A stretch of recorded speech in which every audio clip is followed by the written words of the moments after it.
Good evening दोस्तों। B positive classes में आपका हार्दिक अभिनंदन है, स्वागत है।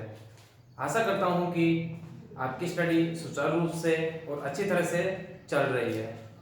आज हम क्लास 12 का फिजिक्स का फर्स्ट चैप्टर स्थिर वैद्युतिकी पढ़ रहे हैं। स्थिर वैद्युतिकी, स्थिर का मतलब जानते हो आप कि कोई वस्तु स्थिर रहे। वैद्युतिकी का मतलब इसके अंदर हम पढ़ेंगे आवेश के बारे में।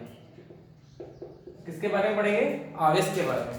अब आवेश हमने क्लास 10th में 11th में पढ़ा भी है और हम जानते भी हैं, क्योंकि आवेश देखो क्लास 10th में हमने पढ़ा है विद्युत धारा। विद्युत धारा बराबर क्या होता है? विद्युत धारा बराबर क्या होता है? आवेश बटे समय। ये हमने क्लास 10th में पढ़ा है और 11th में भी इसके बारे में हम जान चुके हैं। तो आज हम किसके बारे में पढ़ रहे हैं? आवेश, बोले तो इंग्लिश में चार्ज के बारे में हम आज पढ़ रहे हैं। ठीक है, पहले हम जानेंगे कि आवेश होता क्या है। अब देखो यहाँ पे बोल रहा हूँ स्थिर वैद्युतिकी। स्थिर का मतलब जो ये आवेश है वो क्या रहेगा? स्थिर रहेगा। स्थिर का मतलब इधर उधर कहीं पे भी नहीं चलेगा, जहां पे है वहीं पे रहेगा। ठीक है, इसका मतलब है स्थिर वैद्युतिकी। जो आवेश क्या रहेगा? स्थिर रहेगा। ठीक है, अब बात करते हैं हम किसके बारे में पढ़ रहे हैं? आवेश। इंग्लिश में बोले तो चार्ज के बारे में हम आज पढ़ रहे हैं। ठीक है, आवेश होता क्या है? इससे पहले एक चीज मैं आपसे पूछता हूं। देखो आवेश वस्तु का वह गुणधर्म है। कहने का मतलब आवेश वस्तु का वह गुणधर्म है जिसमें वह विद्युत क्षेत्र व चुंबकीय क्षेत्र उत्पन्न करती है और उसका क्या करती है? अनुभव भी करती है। तो कहने का मतलब आवेश वस्तु का वह गुणधर्म है जिसमें वस्तु विद्युत क्षेत्र व चुंबकीय क्षेत्र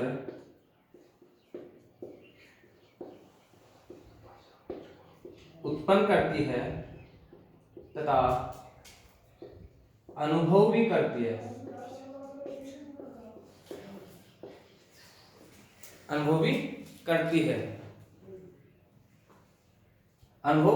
आवेश वस्तु का वह गुणधर्म है जिसमें वस्तु विद्युत क्षेत्र व चुंबकीय क्षेत्र उत्पन्न भी करती है और अनुभव भी करती है। ठीक है, ये तो हुई आवेश की परिभाषा। आवेश होता क्या है?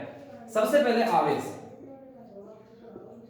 आवेश को किसने जाना? सबसे पहले एक दार्शनिक थे थेलेस नाम के, उन्होंने जाना कैसे? जैसे हम बात करें आदि मानव की, तो आदि मानव क्या हुआ?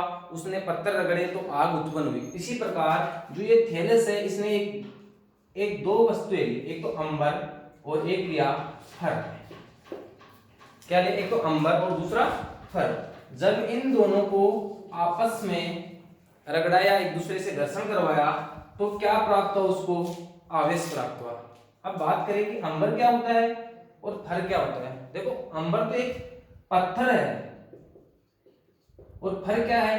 वो जानवर की क्या होती है? खाल होती है। ठीक है, यह बोले तो इसको बोले चमड़ी बोल दे। क्या होती है? चमड़ी होती है। जब इस थेलेस नाम के इस दार्शनिक ने अंबर और फर को एक दूसरे से स्पर्श करवाया या रगड़ा, तो क्या प्राप्त हुआ? उसको आवेश प्राप्त हुआ। कैसे प्राप्त? जैसे आदिमानव था, उसने दो पत्थरों को आपस में टक्कर की, रगड़ा, तो उससे क्या प्राप्त हुआ था? उससे उसको क्या? आग की खोज की थी। इसी प्रकार इस थेलेस ने किसकी खोज की? आवेश की खोज की। ठीक है, यह था आवेश। अब आवेश क्या करता है? विद्युत क्षेत्र और चुंबकीय क्षेत्र उत्पन्न भी करता है और अनुभव करता है। कैसे करता है? जैसे मैं बात करूं द्रव्यमान। क्या है? द्रव्यमान। अब द्रव्यमान और एक है गुरुत्वाकर्षण बल। देखो गुरुत्वाकर्षण बल कौन लगाता है? पृथ्वी लगाती है। हमारा मानना है कि कौन लगाती है? पृथ्वी लगाती है गुरुत्वाकर्षण बल, क्योंकि पृथ्वी का क्या है? द्रव्यमान है। क्या है? द्रव्यमान है। तो जिस भी वस्तु का क्या होगा, द्रव्यमान होगा, वो क्या करेगी, गुरुत्वाकर्षण बल उत्पन्न भी करेगी और उसका अनुभव भी करेगी। जैसे दो वस्तुएं हैं, एक तो पृथ्वी है और मैं मान लो एक 5 kg कोई दूसरी वस्तु है, तो ये 5 kg की वस्तु भी क्या उत्पन्न करेगी, गुरुत्वाकर्षण बल उत्पन्न करेगी। लेकिन ये इस पृथ्वी को अपनी ओर खींच नहीं सकती, क्योंकि पृथ्वी का द्रव्यमान तो इस 5 kg से पता नहीं कितना गुना ज्यादा है। तो ये पृथ्वी क्या करेगी, इस 5 kg की वस्तु को क्या करेगी, अपनी ओर खींचेगी। जब तक खींचेगी तब तक ये इस पृथ्वी से या किसी स्थिर वस्तु से इसका क्या होना हो जाए, संपर्क ना हो जाए। तो इसी प्रकार जैसे द्रव्यमान के कारण गुरुत्वाकर्षण बल लगता है, उसी प्रकार आवेश के कारण विद्युत क्षेत्र भी उत्पन्न होता है और चुंबकीय क्षेत्र भी उत्पन्न होता है। चलो ठीक है, ये होगी आवेश की परिभाषा।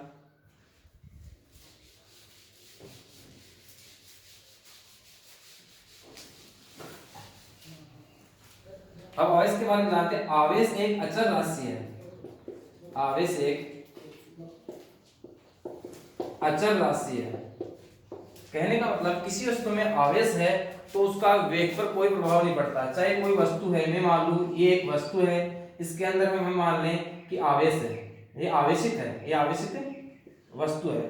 इसको मैं यहां से यहां तक v वेग से गति करवा रहा हूं, तो यहां पे आने पर भी इसके आवेश में कोई ना तो कमी होगी और ना ही वृद्धि होगी।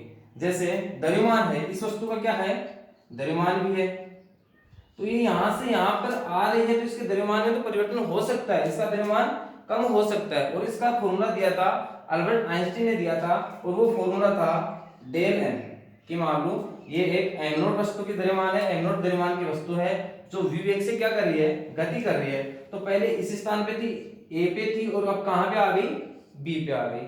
तो इसके जो आवेश है उसमें कोई परिवर्तन नहीं होगा, लेकिन इसके जो द्रव्यमान है उसमें परिवर्तन हो जाएगा। तो अल्बर्ट आइंस्टीन ने एक फॉर्मूला दिया था, डेल एम बराबर M naught upon 1 minus V square upon C square. कहने का मतलब जी यहां से यहां पे जा रहे हैं, तो जो परिवर्तन हुआ है डेल एम, उसको हम इस प्रकार से निकाल सकते हैं। ठीक है, जहां पे c क्या है, प्रकाश का वेग है, और उसका मान हम जानते हैं कि 3 × 10⁸ मीटर प्रति क्या होता है, सेकंड होता है। ठीक है, v क्या है, जिस वेग से वो वस्तु गति कर रही है वो है, m नॉट उसका जो पहले का द्रव्यमान है वो है, और डेल m क्या है, उसका जो द्रव्यमान में परिवर्तन हुआ है वो है। जबकि जो ये आवेश है, आवेश गति करने पर क्या होता है कि अचल रहता है ना। तो ये यहाँ पे जितना आवेश था यहाँ पे a स्थान से b पे जा रहा है, तो भी इसके आवेश में क्या नहीं होगा, परिवर्तन नहीं होगा। ठीक है, आवेश क्या है, एक अचल राशि है। ठीक है, ये आवेश है। अब देखते हैं आवेश की संकल्पना।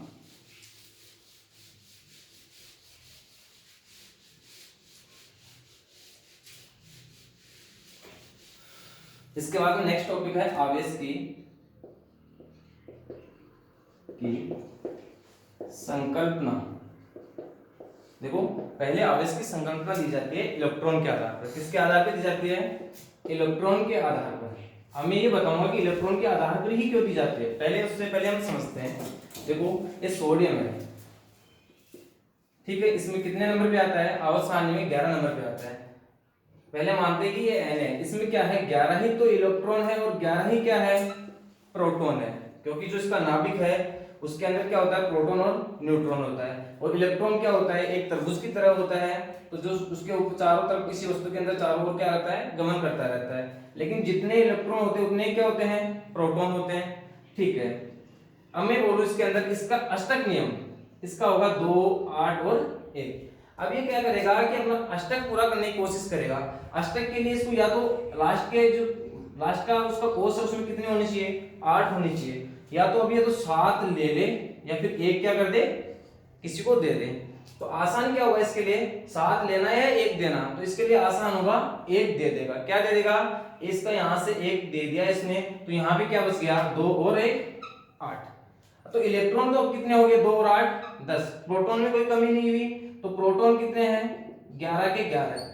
तो ये बताओ कि पॉजिटिव ज्यादा हो गया या नेगेटिव ज्यादा हो गया, पॉजिटिव 1 ज्यादा हो गया, क्योंकि 10 इलेक्ट्रॉन है और 11 क्या हो गए यहाँ पे, प्रोटॉन है। तो इस Na के ऊपर क्या आ गया, Na+। और ये प्लस किसके आया, अष्टक पूरा करने के लिए इसने 1 इलेक्ट्रॉन दे दिया, तो इलेक्ट्रॉन में क्या होगी, कमी होगी, कमी से क्या हो गया, धनावेश आ गया। इसी प्रकार देखते हैं क्लोरीन, कितने नंबर पे आता है, 17 नंबर पे। इसका इलेक्ट्रॉनिक विन्यास होता है 2, 8 और 7। इसमें क्या होता है 17 ही तो इलेक्ट्रॉन होते हैं और 17 ही क्या होते हैं, प्रोटॉन होते हैं। ठीक है, अब वही इसको अष्टक पूरा करना है।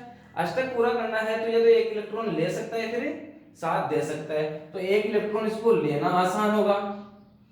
ठीक है, तो ये कितना हो जाएगा, इसका अष्टक हो जाएगा 2 8 और 8। तो यहाँ पे 17 से कितने हो गए, 18 तो इलेक्ट्रॉन हो गए और 17 ही क्या बच गए, प्रोटॉन हो गए।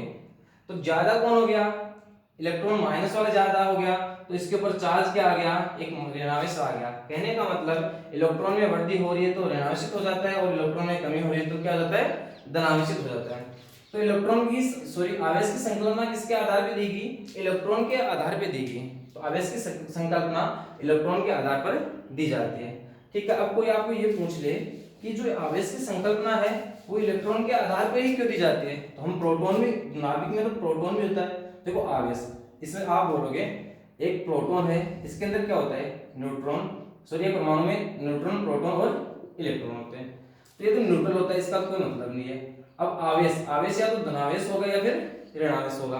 तो इन दोनों के आधार पर किसकी दे सकते हैं संकल्पना, आवेश की संकल्पना हम दे सकते हैं। तो हमने देखा कि किसके आधार पर देते हैं, इलेक्ट्रॉन के आधार पर देते हैं। आपको कोई पूछ ले कि हम इसकी संकल्पना इलेक्ट्रॉन के आधार पर क्यों देते हैं, प्रोटॉन के आधार पर क्यों नहीं देते हैं, तो आवेश की संकल्पना इलेक्ट्रॉन के आधार पर दी जाती है।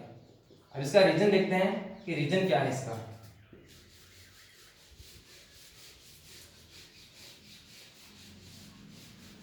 देखो इसके लिए मैं एग्जांपल बताता हूं। मैं मान लो कोई एक आदमी है, ये 50 केजी का है, एक दूसरा आदमी है ये 90 केजी का है। तो अगर मैं आपको ये बोलूं कि आपको इन दोनों में से उठाना है तो किसको आसानी से उठाओगे, 50 केजी वालों को आप क्या करोगे, आसानी से क्या करोगे, उठा लोगे, जबकि 90 केजी वाले के लिए आपको क्या करना पड़ेगा, थोड़ी दिक्कत का सामना करना पड़ेगा। इसी प्रकार इलेक्ट्रॉन का द्रव्यमान क्या होता है, केजी है तो द्रव्यमान को किसमें मापते हैं, केजी में मापते हैं, क्योंकि यह अंतरराष्ट्रीय मानक पद्धति है। ठीक है, अंतरराष्ट्रीय मानक पद्धति में एक तो एमकेएस, सीजीएस और FPS, metre kilogram second, centimetre gram second और फुट पाउंड सेकंड। देखो समय का मात्रक तो सभी तीनों पद्धतियों में क्या है, सेकंड है, लेकिन लंबाई का, द्रव्यमान का इन तीनों में क्या क्या है, अलग अलग है। तो जो मानक पद्धति है उसको हम किस में मानते हैं, इस एमकेएस में मानते हैं। तो एमकेएस में केजी को, केजी में हो गया इसका 50 केजी, तो आप क्या करोगे, इस 50 केजी वाले को तो आसानी से उठा लोगे और 90 केजी वाले को थोड़ा दिक्कत का सामना करना पड़ेगा। इसी प्रकार जो ये इलेक्ट्रॉन का द्रव्यमान है वो प्रोटॉन की तुलना में कम है, जबकि प्रोटॉन का द्रव्यमान क्या होता है, इलेक्ट्रॉन की तुलना में ज्यादा। तो पहला रीजन तो इसका क्या आ गया, मैं क्वेश्चन लिखूंगा आपको कि आवेश की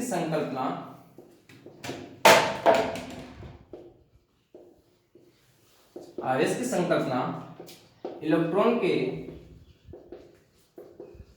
आधार पर ही क्यों दी जाती है,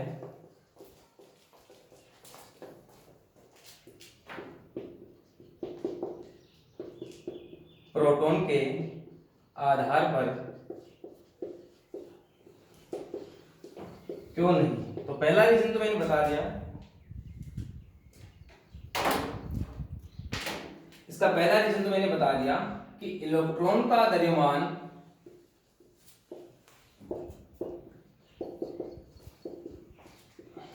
प्रोटॉन के द्रव्यमान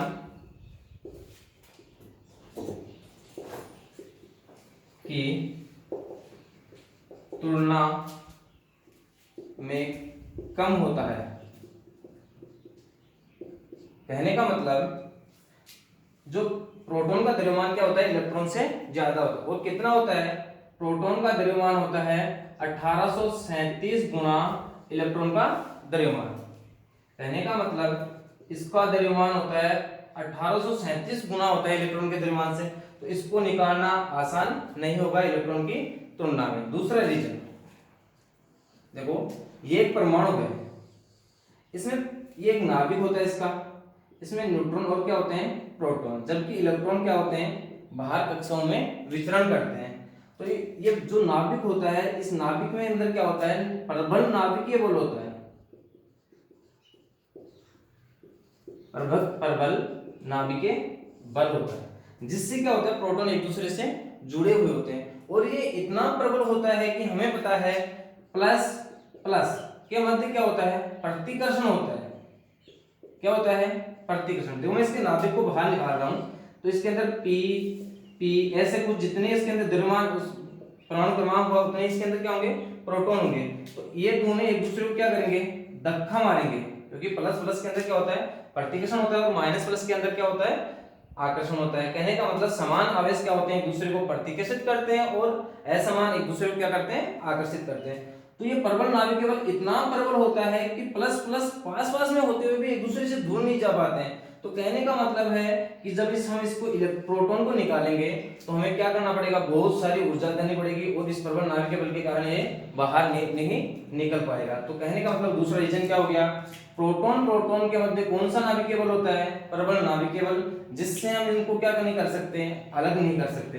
जबकि इलेक्ट्रॉन बाहर की कक्षाओं में विचरण कर सकते हैं, ऊर्जा देके ऊर्जा निकाल के हम इसको कम या ज्यादा कर सकते हैं। ठीक है, तो दूसरा रीजन क्या हो गया, दूसरा इसका कारण हो गया प्रोटॉन प्रोटॉन के मध्य प्रबल नाभिकीय बल कार्यरत होता है, जिसके कारण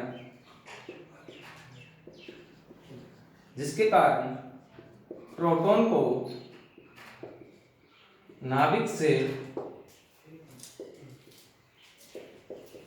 निकालना असंभव है। तो दो रीजन हो गए जिसके कारण आवेश की संकल्पना किसके आधार पर दी जाती है, इलेक्ट्रॉन के आधार पर ही दी जाती है, प्रोटॉन के आधार पर हम नहीं दे सकते। एक तो रीजन क्या हुआ, प्रोटॉन का द्रव्यमान ज्यादा है, और दूसरा प्रोटॉन प्रोटॉन के मध्य क्या होता है, नाभिक प्रबल नाभिकीय बल होता है। ठीक है, ये दो रीजन थे। अब देखिए आवेश के प्रकार। आवेश कितने प्रकार का होता है, अभी मैंने बताया था, आवेश दो प्रकार का होगा, या तो धनावेशित होगा कोई कण, या फिर क्या होगा, ऋणावेशित होगा।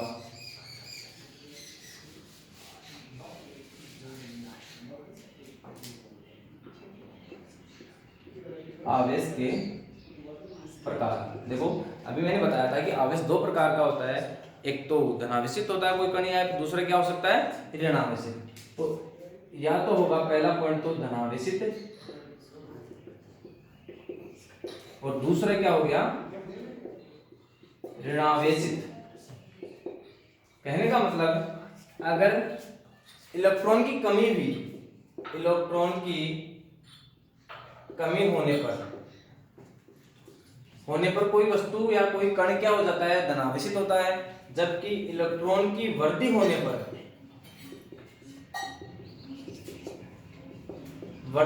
कोई कण क्या हो जाता है, ऋणावेशित हो जाता है। तो कहने का मतलब आवेश के कितने प्रकार है, दो प्रकार के।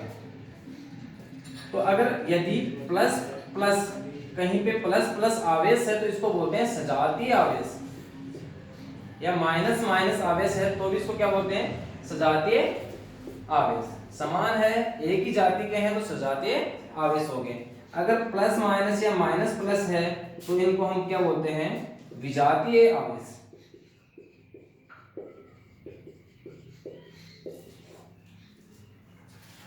ठीक है दोस्तों, आज के लिए इतना ही, आगे कंटिन्यू करेंगे कल से। ठीक, ओके।